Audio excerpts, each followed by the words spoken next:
Hello, friends. It's been a while since we've spoken about self-defense, so I thought we could get into it a little bit today. Now remember, self-defense does not start with violence.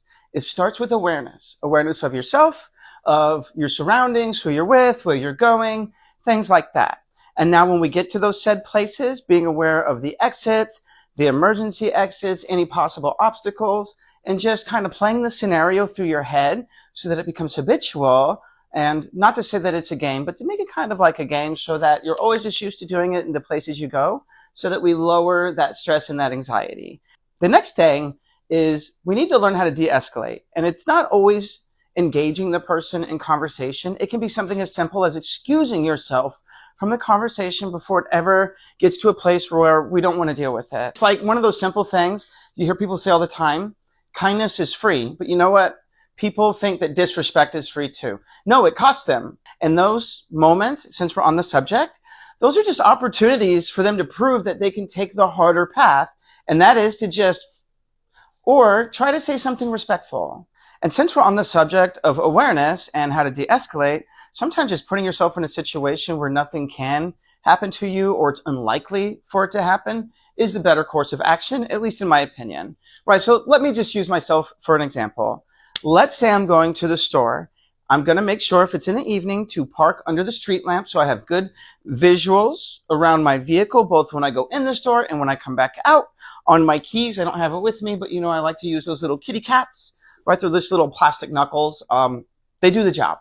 Now, once we've parked under the street lamp and I'm aware of my surroundings, kind of like Robo Woman, scanning the area, area clear, I'm going to go into the store. When I'm going into the store, my first thought when I'm walking in is, okay, there's the normal entrances. I know that there's some in the back, but when I'm walking around, I'm going to pay attention to see if there's any side exits, things like that. Now, as I'm shopping, I'm on a mission. I don't really like to engage people in conversation unless it's like someone in my inner circle. And even then, they kind of know Freya's shopping, leave her alone. She's on a mission.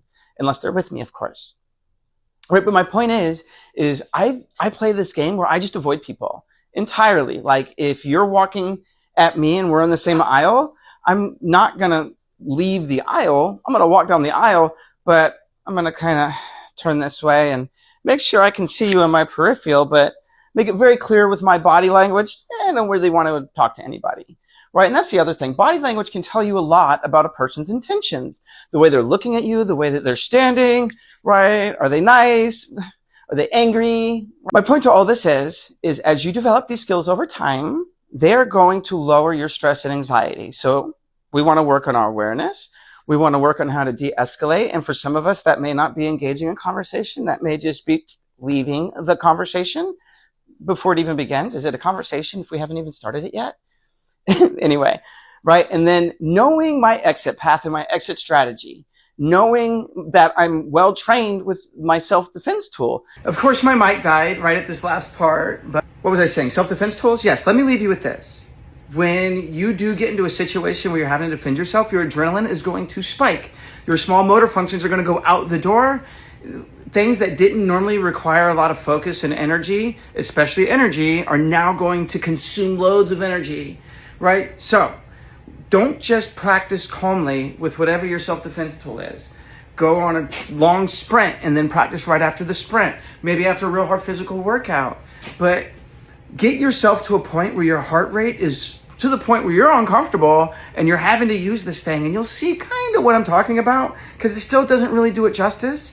And I pray that you never have to use any of these skills that we're talking about.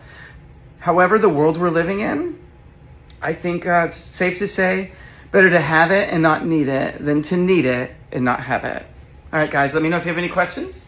Workshops on the way. With respect, from the heart.